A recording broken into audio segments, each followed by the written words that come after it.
Hello student, I am Sangeeta Mishra. Welcome to Aaradhya institute. Aaradhya institute में एक बार फिर से आप सभी का स्वागत है।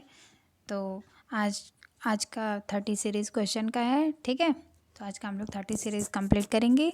आई होप आप सभी लोग को अच्छा लगेगा, ठीक है। आज मैं क्वेश्चन कुछ ज़्यादा लेके आई हूँ। कल की क्लास नहीं हो पाई थी, उसके लिए सॉरी, कुछ रीजंस हो गए थे, ठीक है। चलिए, तो फिर हम लोग देर न करते अपनी क्लास डिस्कस करते हैं। और आप लोग ज़रूर बताइएगा आप लोग कैसे हैं। आई होप आप सभी लोग अच्छे ही होंगे, ठीक है। आप लोग कमेंट करके ज़रूर बताइएगा। और अभी आप लोग दिवाली की साफ़ सफाई में बिज़ी होंगे, ठीक है। तो उसके साथ पढ़ाई भी थोड़ी थोड़ी होनी ही चाहिए। तो चलिए हम लोग आज की क्लास को अपने डिस्कस करते हैं। और आप लोग बताइएगा और आप लोग क्या क्या कर रहे हैं, ठीक है। चलिए, तो आज का हम लोग पहला क्वेश्चन डिस्कस करते हैं, ओके। चलिए नेक्स्ट क्वेश्चन देखिए, अपना फर्स्ट क्वेश्चन देखिए। तिकोनी पट्टी में किस आकार का कपड़ा प्रयोग में लाया जाता है? बताइए, तिकोनी पट्टी में किस आकार का कपड़ा प्रयोग में लाया जाता है? तो आंसर दिया ही है, आप लोग जान ही रहे हैं कि हम अपना वन लाइनर क्वेश्चन करा रहे हैं, अपने नोट्स से आप लोग को क्वेश्चन करा रहे हैं, ठीक है। तो तिकोनी पट्टी में 1 मीटर लंबा और 1 मीटर चौड़ा कपड़ा प्रयोग किया जाता है। और जो तिकोनी पट्टी के जो ऊपर वाला, आप लोग मैं जो एक्स्ट्रा पॉइंट बोलूँ आप लोग उसको नोट कर लिया करिए, ठीक है, क्योंकि वो बहुत ही इंपॉर्टेंट होते हैं। चलिए, तो देखिए एक्स्ट्रा पॉइंट, जो तिकोनी पट्टी के ऊपर वाला भाग होता है उसको क्या कहते हैं? शीर्ष कहते हैं, ठीक है। और जो नीचे वाला भाग होता है उसको क्या कहते हैं? आधार कहते हैं। मैंने क्या बोला? तिकोनी पट्टी के ऊपर वाले भाग को शीर्ष कहते हैं और जो नीचे वाला भाग होता है उसे क्या कहते हैं? आधार कहते हैं, ठीक है। आई होप आप लोग को समझ में आया होगा, ठीक है।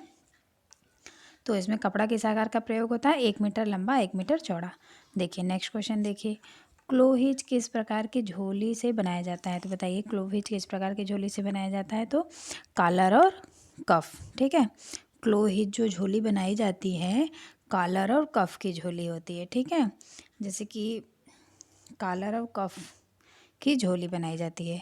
चलिए, इसको हम नेक्स्ट में समझाएंगे। आज के क्वेश्चन ज़्यादा हैं तो हम लोग जल्दी जल्दी कंप्लीट करते हैं। नेक्स्ट क्वेश्चन देखिए, रोगी के कमरे का बल्ब कैसा होना चाहिए? जैसे कि एक रोगी होता है ना, उसके कमरे का बल्ब कैसा होना चाहिए? एकदम लाइट कलर का, हल्की कलर का होना चाहिए। तो जैसे कि दूधिया उधिया कलर का होना चाहिए, ठीक है। क्रीम कलर का, दूधिया कलर का, ये सब, क्योंकि उसको थोड़ा शांति मिलती है, ठीक है। क्योंकि उसका मतलब कि वो खुद ही बीमार रहते हैं, तबीयत नहीं सही रहते, तो ज़्यादा डार्क लाइट ये सब लोग पसंद नहीं आती, ठीक है, रोगी को। तो उनके कमरे का मतलब कि माहौल एकदम शांत होना चाहिए और एकदम लाइट कलर, हल्का कलर होना चाहिए, ठीक है, ताकि उनको कुछ अच्छा लगे। चलिए नेक्स्ट क्वेश्चन देखिए आप लोग, सया घाव। देखिए सया घाव, चलिए, सया घाव से बचाव के लिए बिस्तर के नीचे हमें क्या बिछाना चाहिए? तो सया घाव से बचाव के लिए बिस्तर के नीचे हमें भेड़ की छाल बिछानी चाहिए, ठीक है। भेड़ की छाल बिछाने से रोगी को थोड़ा आराम मिलता है।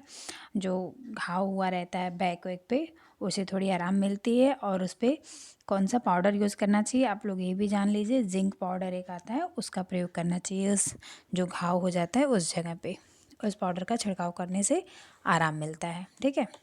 नेक्स्ट क्वेश्चन देखिए, मुंसेल के अनुसार प्राथमिक रंग है। हम लोग इतना पढ़ लिए हैं कि जैसे कि क्वेश्चन टाइपिंग एरर भी रहता है तो हम लोग समझ जाएंगे, ठीक है। तो मुंसेल के अनुसार प्राथमिक रंग कितने होते हैं? तो मुंसेल के अनुसार हमारे प्राथमिक रंग कितने होते हैं? 5 होते हैं। आप लोग कमेंट करके बताइएगा 5 के नेम, ठीक है। नेक्स्ट क्वेश्चन देखिए, विपरीत रंग किस योजना के अंतर्गत आते हैं? विपरीत रंग किस योजना के अंतर्गत आते हैं? तो आप लोग बताइए, प्रत्यक्ष पूरक रंग योजना, दोहरी पूरक रंग योजना और खंडित पूरक रंग योजना, ठीक है।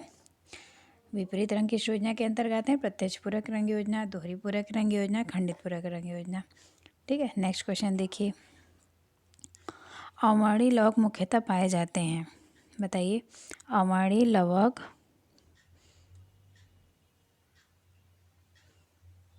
अवर्णी लवक मुख्यतः पाए जाते हैं तो जड़ों की कोशिकाओं में। कहाँ पाए जाते हैं अवर्णी लवक? जड़ों की कोशिकाओं में पाए जाते हैं, ओके। नेक्स्ट क्वेश्चन देखिए, वस्ट्रेड वस्त्र तैयार किए जाते हैं। बताइए, वस्ट्रेड वस्त्र तैयार किए जाते हैं लंबे ऊनी रेशों से, ठीक है। कैसे तैयार किए जाते हैं? लंबे ऊनी रेशों से वस्ट्रेड वस्त्र तैयार किए जाते हैं, ठीक है। मेरिनो ऊन है, तो बताइए मेरिनो ऊन कैसा ऊन है? प्रथम श्रेणी का ऊन है। ओके, मेरिनो ऊन कैसा है? तो हमारा मेरिनो ऊन प्रथम श्रेणी का ऊन है। ओके, नेक्स्ट क्वेश्चन देखिए, मानव निर्मित तंतुओं की चमक घटाने के लिए हमें क्या प्रयोग में लाना चाहिए? मानव निर्मित तंतुओं की चमक घटाने के लिए हमें टाइटेनियम डाइऑक्साइड का प्रयोग करना चाहिए। ठीक है, जैसे जो मानव निर्मित कपड़े होते हैं, जैसे सेलुलोज हो गया, ठीक है, अरे सेलुलोज कह रहे, सेलुलोज तो प्राकृतिक होता है, जैसे कि कॉटन वॉटन, ये तो सेलुलोज होता है। ठीक है, जैसे पॉलिस्टर हो गया, टेरिकॉट हो गया, नायलॉन हो गया, ये सब मानव निर्मित तंतु हैं। तो इसमें मानव निर्मित तंतु होते हैं, तो इसको बनाने में इसमें चमक बहुत ज़्यादा होती है, बहुत ज़्यादा चमक होता है। ठीक है, तो इसकी चमक को घटाने के लिए हमको टाइटेनियम डाइऑक्साइड का प्रयोग हम लोग प्रयोग करते हैं, टाइटेनियम डाइऑक्साइड का। ठीक है, क्योंकि मानव निर्मित तंतु जब बनाए जाते हैं उसकी चमक बहुत ही ज़्यादा होती है, अधिक होती है, तो इसीलिए हमें टाइटेनियम डाइऑक्साइड का प्रयोग करके उसके चमक को कम किया जाता है। नेक्स्ट क्वेश्चन देखिए, लामा ऊँट जाति का पशु कहाँ पाया जाता है? तो लामा ऊँट जाति का पशु कहाँ पाया जाता है? तो ये अमेरिका में पाया जाता है। नेक्स्ट क्वेश्चन देखिए, सूती कपड़ा जलता है तो लौ निकलता है, कैसा लौ निकलता है? पीली लौ निकलती है। ठीक है, सूती कपड़ा जलता है, अगर आप सूती कपड़े को जलाएंगे तो हम कैसी लौ निकलेगी? पीली लौ निकलती है। और लीलन भी जलता है हमारा, तो आप लोग जान लीजिए कि पीली लौ ही निकलती है। एक तो सूती कपड़ा जलता है तो पीली लौ निकलती है, और लीलन भी जलता है तो पीली लौ निकलती है। नेक्स्ट क्वेश्चन देखिए, दबाने, मोड़ने एवं सिकुड़ने के पश्चात पुनः अपने आकार को प्राप्त करने की रेशे की योग्यता क्या कहलाती है?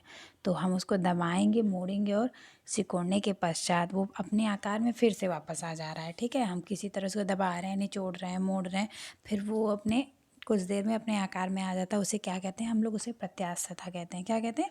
प्रत्यास्थता कहते हैं। ठीक है, चलिए देखिए, फ्लैक्स के पौधे, बताइए फ्लैक्स के पौधे को प्राप्त करने के लिए किया जाता है? तो फ्लैक्स के पौधे को प्राप्त करने के लिए हम लोग रिपलिंग कहते हैं। ठीक है, ओके, फ्लैक्स के पौधे को प्राप्त करने के लिए क्या किया जाता है? रिपलिंग की जाती है। ठीक है, और किस में की जाती है? ये लीलन में किया जाता है। ओके, रिपलिंग क्या होता है? रिपलिंग मतलब कि जब जब हम लोग पौधा लगाते हैं, ठीक है, उसमें से एक्स्ट्रा मतलब कि जो पत्तियां रहती हैं, ये सब रहते हैं, सब निकाल दिए जाते हैं, तो उसे रिपलिंग कहते हैं। और सीधे सीधे हम लोग को एक डंठल मिल जाता है, मतलब अन्य चीज़ें निकाल दी जाती हैं उसमें से, तो उसे रिपलिंग कहा जाता है। ठीक है, नेक्स्ट क्वेश्चन देखिए, ताप सहन करने की ताप सहन करने की रे क्षमता रेशे में होती है? जैसे कोई रेशा ताप सहन कर सके, वो कौन सा ऐसा रेशा होता है जो ताप को अच्छे से सहन कर सकता है? तो हमारा जो कपासी एक ऐसा रेशा है तो ताप को अच्छे से सहन कर सकता है। अगर वूलन को रखेंगे, जैसे प्रेस व्रेस करिए, ठीक है, तो अगर रख दे रहे हैं तो तुरंत जल के सिकुड़ जाता है। ठीक है, लीलन उसको रख दीजिए, आप लोग सिल्क को रख दीजिए, तुरंत सिकुड़ जाएगा प्रेस रखने पे, अगर अधिक हाई प्रेस है तो। ठीक है, तो हमारा ताप सबसे अधिक कौन सहन कर सकता है? कपासी। कार्ड्स वूल किसको मिलाकर तैयार किया जाता है? तो बताइए, कार्ड्स वूल, कार्ड्स वूल का मतलब तो आप लोग समझ रहे हो, काटन और वूल, वूल मतलब ऊन, कॉट्स मतलब कॉटन और वूल, तो क्या होगा? किसको मिलाकर तैयार किया? दो नाम तो इसमें दिए, ये तो आप लोग समझ ही जाएंगे, सूती और ऊनी।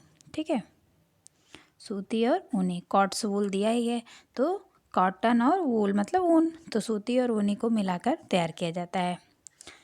देखिए, मेडुला, मेडुला की उपस्थिति किसकी विशेषता है? बताइए, तो मेडुला की उपस्थिति किसकी विशेषता है? तो मेडुला की उपस्थिति हमारी ऊनी रेशे की विशेषता है। मेडुला की उपस्थिति किसकी विशेषता है? मेडुला की उपस्थिति हमारे ऊनी रेशे की विशेषता है।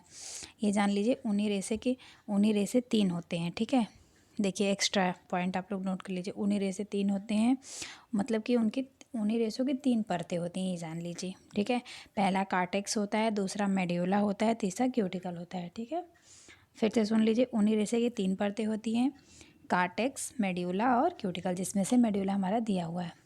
ठीक है, एक कार्टेक्स होता है और एक क्यूटिकल्स होता है। समझ गए आप लोग? ऊनी रेशों की 3 परतें होती हैं। नेक्स्ट क्वेश्चन देखिए, पवित्र रेशा किसे कहते हैं? तो पवित्र रेशा हमारे लीलन को कहते हैं, और लीलन को ही शांति का प्रतीक भी कहा जाता है। ठीक है, चलिए नेक्स्ट क्वेश्चन देखिए आ गया, शांति का प्रतीक किस रेशे को कहते हैं? तो हमारा शांति का प्रतीक हमने बताया ही, लीलन को शांति का प्रतीक कहा जाता है। मेडापोलम, मेडा, एक मिनट देखिए, मेडापोलम कहलाता है बताइए, मेडापोलम क्या कहलाता है? मेडापोलम कहलाता है लीलन बुनाई का सूती कपड़ा, हमारा मेडापोलम कहलाता है। क्या कहलाता है? लीलन, ठीक है, लीलन बुनाई का सूती कपड़ा हमारा मेडापोलम कहलाता है। एक बार मेरे साथ बोलिए आप लोग, मेडापोलम क्या कहलाता है? लीलन बुनाई का सूती कपड़ा मेडापोलम कहलाता है। नेक्स्ट क्वेश्चन देखिए, अगर आप लोगों को कहीं समझ में आ रहा हो तो बाद में फिर से आप लोग क्लास करिएगा, क्लास को स्टॉप करके आप लोग अच्छे से उसको देख लीजिएगा, ठीक है। नमक सामान्यतः किसके साथ दृढ़ किया जाता है? बताइए, नमक जो हमारा होता है किसके साथ उसको फोर्टिफाइड किया जाता है, मतलब मिलाया जाता है? बताइए किसके साथ फोर्टिफाइड किया जाता है? तो नमक हमारा लौह, देखिए लौह एवं फोलिक अम्ल के साथ दृढ़ किया जाता है, ठीक है। नमक को किसके साथ दृढ़ किया जाता है? तो नमक को हमारा लौह एवं फोलिक अम्ल के साथ दृढ़ किया जाता है। नेक्स्ट क्वेश्चन देखिए, नैतिक विकास है किसने दिया? तो नैतिक विकास हमारा किसने दिया? जीन पियाजे ने दिया, ठीक है। नेक्स्ट क्वेश्चन देखिए, रक्त हानि की रोकथाम क्या कहलाती है? तो रक्त हानि की रोकथाम बहुत ईजी है, रक्त का थक्का जमाना हमारा रक्त हानि की रोकथाम कहलाती है। जैसे रक्त हानि मतलब उसको नुकसान होने से बचाना, हमारा क्या कहलाता है? रक्त का थक्का जमाना। नेक्स्ट क्वेश्चन देखिए, तरल से जेली फॉर्म में आना क्या कहलाता है? तो तरल से जेली फॉर्म में आना हमारा क्या कहलाता है? स्कंदन, ठीक है। स्कंदन को क्या कहलाते हैं? कोगुलेशन। कोगुलेशन किस में किया जाता है? कोगुलेशन हमारा ज़्यादातर अंडे में किया जाता है ना, तो तरल से जेली फॉर्म में आना क्या कहलाता है? कोगुलेशन, ठीक है।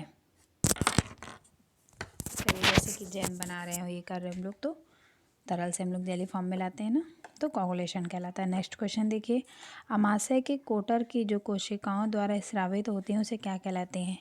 अमाशय के कोटर की जो कोशिकाओं द्वारा स्रावित होती हैं हम उसको गैस्ट्रीन कहते हैं। क्या कहते हैं?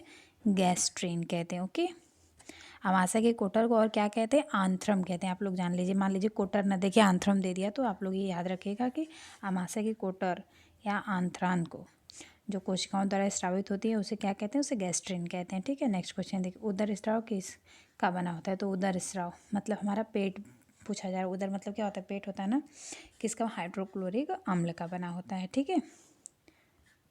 नेक्स्ट क्वेश्चन देखिए, कार्बोहाइड्रेट का पाचन सबसे पहले कहाँ होता है? तो कार्बोहाइड्रेट का सबसे पहले पाचन हमारा मुख से स्टार्ट होता है, ठीक है, मुख से ही करते हैं।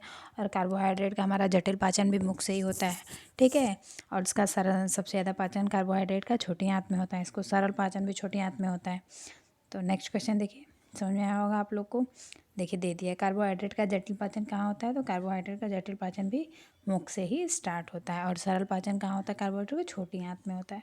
नेक्स्ट क्वेश्चन देखिए, रक्त का पीएच कितना होता है? तो सभी को पता होगा रक्त का पीएच 7.4 होता है, रक्त का पीएच, ठीक है। नेक्स्ट क्वेश्चन देखिए आप लोग, सफ़ेद रंग मिलाने पर क्या बनता है? तो हमारा सफ़ेद रंग मिलाने पर टिंट बनता है, ओके। सफ़ेद रंग मिलाने पे क्या बनता है? सफ़ेद रंग मिलाने पर टिंट बनता है। और काला रंग मिलाने पे क्या बनता है? शेड, जिसे छाया भी कहते हैं, ठीक है। आप लोग याद रखिए, काला रंग मिलाने पे शेड बनता है और सफ़ेद रंग मिलाने पे हमारा टिंट बनता है, ठीक है। तो आई होप आप सभी लोगों को क्लास अच्छी लगी होगी, तो कमेंट करके ज़रूर बताइएगा आज की क्लास आप लोगों को कैसी लगी।